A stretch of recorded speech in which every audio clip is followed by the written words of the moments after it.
Good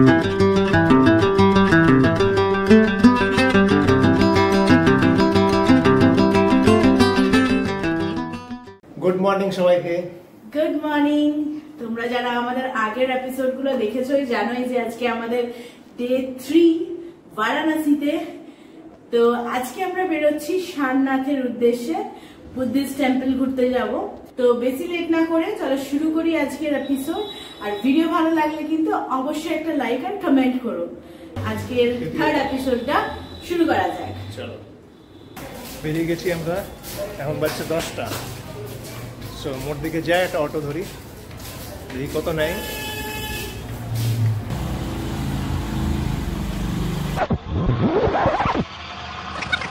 আমাদের hotel থেকে বেরিয়ে এখানে অনেক অটো দাঁড়িয়ে ছিল। এখানে অটোতে একটাতে দরদাম করে পরে আমরা একটা অটো নিয়ে নিলাম। 800 টাকা নিল, রিজার্ভ করলাম। সারনাথে যাবো, ঘুরবো, এটা কিছুক্ষণ থাকবে এখানে। চলো, প্রথমবার বাস দেখি, ইলেকট্রিক বাস, ইলেকট্রিক। বারাণসী থেকে সারনাথ ওই অ্যাপ্রক্স 14 কিলোমিটারের মতো। আর এখানে ট্রাফিকের যেরকম অবস্থা তাতে মোটামুটি আমাদের মনে হয় 1 ঘন্টা মতো সময় লাগবে।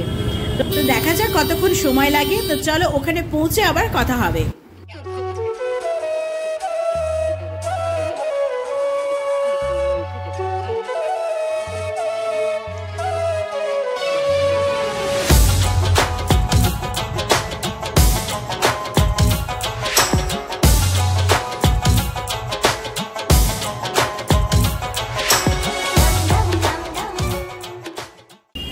এটা হচ্ছে পার্কিং। এখানে আমাদের অটো দাঁড়িয়ে গেল। এটা হচ্ছে অনেক বড় পার্কিং, ঠিক আছে। এখানে তোমরা যারা গাড়ি নিয়ে আসবে তারাও পার্কিং এখানে রাখতে পারো। আচ্ছা, পার্কিং থেকে বেরিয়ে এন্ট্রেন্স গেটটা। চলে এসেছি আমরা এখন সারনাথ, পেছনেই হচ্ছে গেট। তো চলো ভেতরটা ঘুরি আর তোমাদেরকেও ঘোরাই। আর এখানে তো গাইড আছে, ফ্রি গাইড, নিজের ইচ্ছায় কিছু চাইলে ডোনেশনও দিতে পারো। এই জায়গাটা যেখান দিয়ে আমরা প্রবেশ করলাম এটাকে বলে থাই টেম্পল। আর এই পুরো জায়গাটা মেনটেনেন্স করে থাইল্যান্ড গভর্নমেন্ট। ইনি হচ্ছেন আমাদের গাইড মনোজ জি। ইনি ফুল ডিটেলসে আমাদের এই জায়গাটার সাথে পরিচয় করাবেন এবং আমি চেষ্টা করব তোমাদেরকে সংক্ষেপে এই জিনিসটা তুলে ধরার। ऋषि पतन मृगदाओं के नेम से जाना जाता था। ऋषि जो बोलते हैं मंक हो गए, पतन कोई समाप्ति। मृग ऑल्सो डियर दाओ इस फॉरेस्ट। এই যে অশ্বত্থ গাছের নিচে বৌদ্ধ মূর্তি রয়েছে এটি হচ্ছে বোধিবৃক্ষ। প্রথম বোধিবৃক্ষ যেখানে বৌদ্ধদেব বসে ধ্যান করেছিলেন এবং পরম জ্ঞান লাভ করেছিলেন, এটি সেই গাছেরই তৃতীয় বোধিবৃক্ষ। আমাদের হিন্দু ধর্মের যেমন 4 ধাম, ঠিক তেমনি বৌদ্ধ ধর্মেরও হচ্ছে 4 ধাম। প্রথম নেপালের লুম্বিনী উদ্যান, দ্বিতীয় হচ্ছে বৌদ্ধগয়া, তৃতীয় হচ্ছে এই সারনাথ এবং চতুর্থ হচ্ছে কুশীনগর গোরখপুর। এটা হচ্ছে বৌদ্ধ মন্দির, বৌদ্ধরা যাকে বলে পাগোড়া। এই মন্দিরের ভেতরে রয়েছে 9 ফুট উঁচু বৌদ্ধদেবের মূর্তি, যেটা একটা পাথরেরই তৈরি। এই প্রপার্টিটা ভারতবর্ষে হলেও এটার পুরো মেনটেনেন্স করে থাইল্যান্ড গভর্নমেন্ট, তাই জন্য এটাকে থাই টেম্পলও বলা হয়।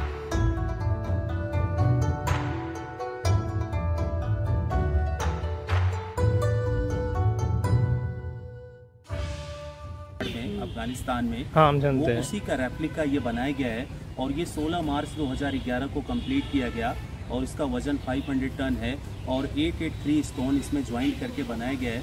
बट ये सिंगल रॉक नहीं है, ये ज्वाइंट मेड है और ये ब्लेसिंग के रूप में स्टैंडिंग एक लोटस फ्लावर के ऊपर दिखाया गया है। अफगानिस्तान में लोटस नहीं था, यहाँ पे लोटस फ्लावर।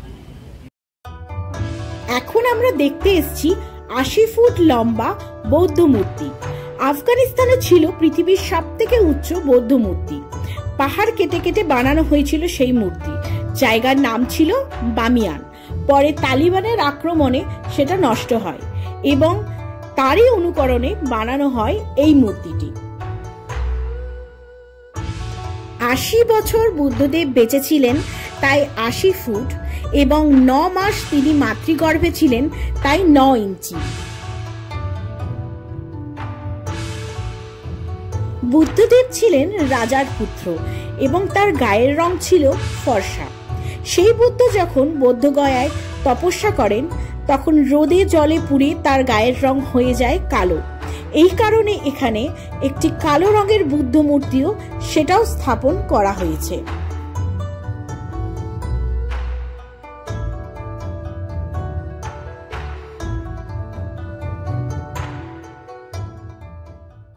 আমাদের গাইড মনোজজি, যিনি আমাদেরকে খুব ভালো করে গোটা টেম্পলটা ঘুরালেন, তো উনি এখানেই থাকেন, তোমরাও এলে অবশ্যই যোগাযোগ করতে পারো।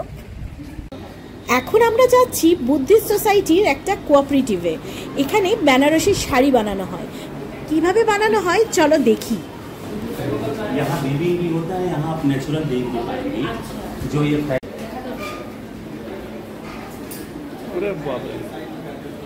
এইদিকে রয়েছে একদিকে হোলসেল দোকান আর একদিকে তৈরি হচ্ছে শাড়ি। তো চলো আগে আমরা শাড়ি যেখানে তৈরি হচ্ছে সেই জায়গাটা দেখি। আচ্ছা,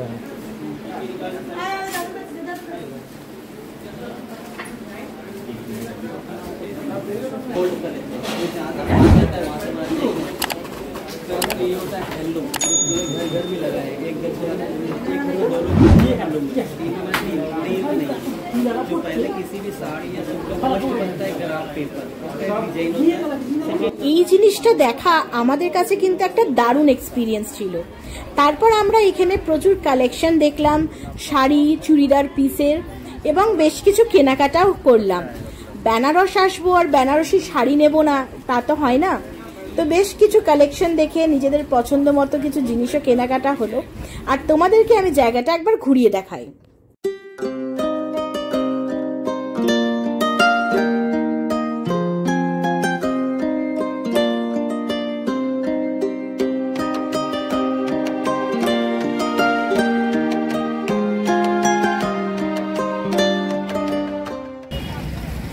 আমরা এখন এসেছি আর্কিওলজিক্যাল সার্ভে অফ ইন্ডিয়ার তরফ থেকে যে মিউজিয়াম, সারনাথ মিউজিয়াম, সেখানে। এখানে এই কিউআর কোড স্ক্যান করে টিকিট কাটতে হয়। বাইরেটা এরকম বেশ অনেক দোকানপাট বসে আছে, মার্কেটের মতো পরিবেশ, মেলার মতো অনেকটা। ভেতরে ফটোগ্রাফি বা ভিডিওগ্রাফি অ্যালাউ নেই মিউজিয়ামের ভেতরে। তোমাদেরকে একবার আমি বাইরে থেকে ঘুরিয়ে দেখিয়ে দিচ্ছি।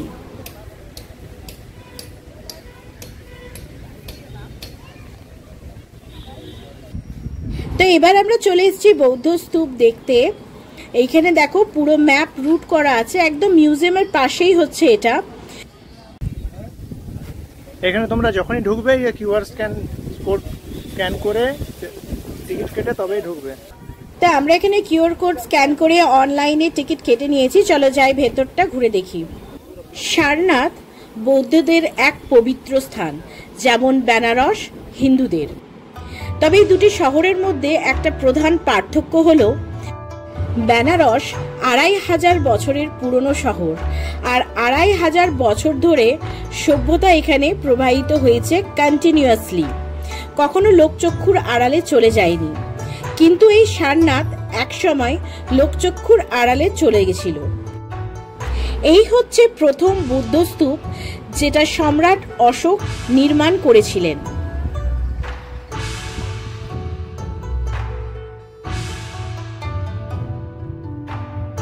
এখানে এভাবে সমস্ত ইতিহাস বর্ণনা করা আছে। এছাড়াও কিউআর কোড আছে বিস্তারিত তথ্যের জন্য। কলিঙ্গ যুদ্ধের পর সম্রাট অশোক বৌদ্ধ ধর্মের দীক্ষিত হয়েছিলেন এবং সেই সময় তিনি বৌদ্ধ ধর্মের প্রচার উদ্দেশ্যে সারা ভারত জুড়ে মোট 84,000 বিভিন্ন ধরনের স্তূপ নির্মাণ করেছিলেন। ঔরঙ্গজেব যেরকম বেনারসের বিশ্বনাথ মন্দির ধ্বংস করে দিয়েছিলেন, তেমনি এই বৌদ্ধ স্তূপও ধ্বংস করে দিয়েছিলেন। পরবর্তীকালে ইংরেজ আর্কিওলজিস্ট আলেকজান্ডার কামিংহাম তার প্রচুর চেষ্টায় এই জায়গায় প্রচুর আর্কিওলজিক্যাল এক্সকারশন করে এই জায়গাটা আবার আবিষ্কার হয়। এটাই বলছিলাম, বেনারস কিন্তু সবসময় লোকচক্ষুর সামনেই থেকেছে, কিন্তু সারনাথ মাঝে লোকচক্ষুর আড়ালে হয়ে গেছিল।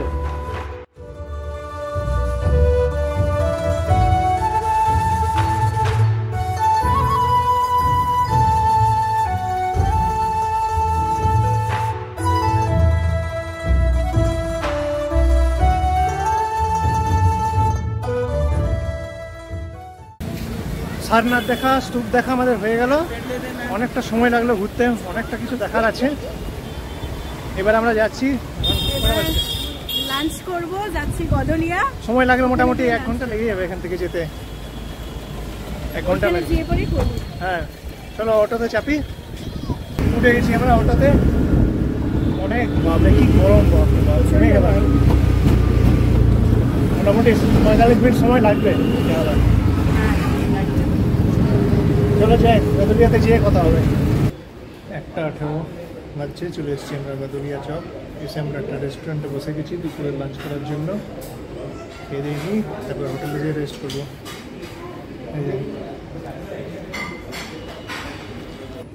বেশ খিদে পেয়ে গেছিল, তাই স্টার্টার অর্ডার করে নিয়েছি চিকেন টিক্কা, আর মেন কোর্সে আছে মিক্স ফ্রাইড রাইস আর চিলি চিকেন। এই রেস্টুরেন্টে খাওয়া দাওয়া বেশ ভালো, আমরা প্রথম দিনও ট্রাই করেছি, আমাদের দুজনেরও খুব ভালো লেগেছে। খেয়ে চলে যাব হোটেল, রেস্ট নিয়ে ডাইরেক্ট তোমাদের সাথে দেখা হচ্ছে বিকেল বেলায়। গুড ইভিনিং সবাইকে। বেরিয়ে গেছি আমরা আবার, সময় এখন 7টা বাজছে। যাই একটু দেখি, এখনো কোনো ফিক্স প্ল্যান নেই যে কোথায় যাবো, দেখি কেমন কি হয়। এই দেখো এদেরকেই বলে হেভি ড্রাইভার। দেখো সারাদিন ডিউটি করে পরে সন্ধ্যেবেলায় সুন্দর ঘুম দিচ্ছে, দেখো টানা ঘুম।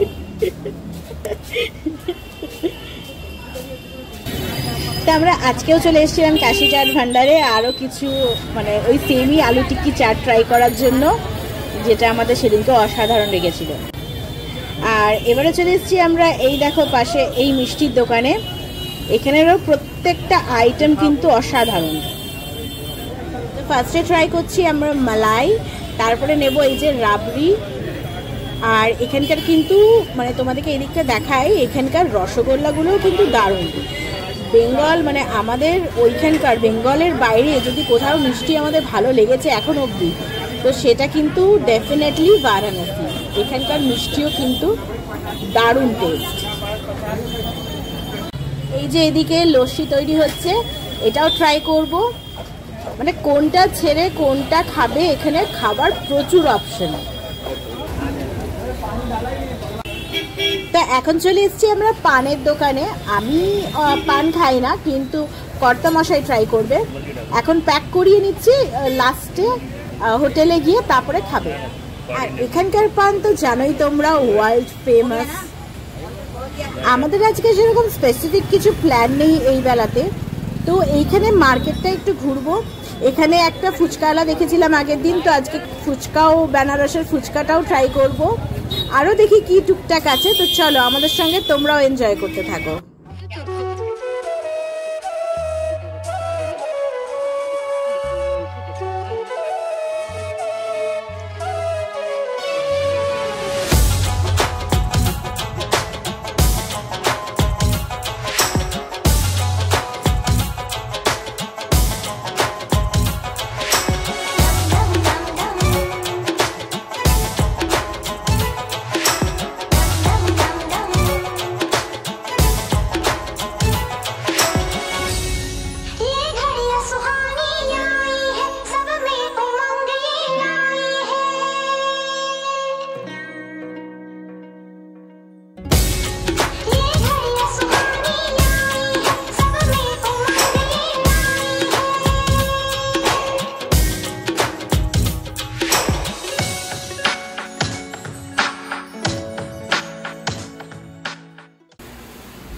তো ঘুরতে ঘুরতে চলে এসেছি আমরা এই সামনে একটা ছোট্ট ক্যাফেতে। এখান থেকে আমরা ভেজ স্যান্ডউইচ অর্ডার করে নিয়েছি, আর একটা ভেজ বার্গার, আর সঙ্গে কিছু ড্রিঙ্কস। তো আজকের মতো প্রচুর খাওয়া দাওয়া হয়ে গেছে আমাদের, একদম ওভারলোডেড।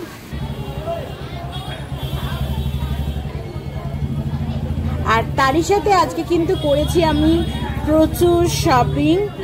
সকালে যখন দিনের বেলায় ওইদিকে গেছিলাম, ওখান থেকে তো শাড়ি শপিং হয়েছিল, আর এখানেও টুকটাক কিছু না কিছু। তো চলো এবার হোটেলে গিয়ে ডাইরেক্ট কথা হচ্ছে।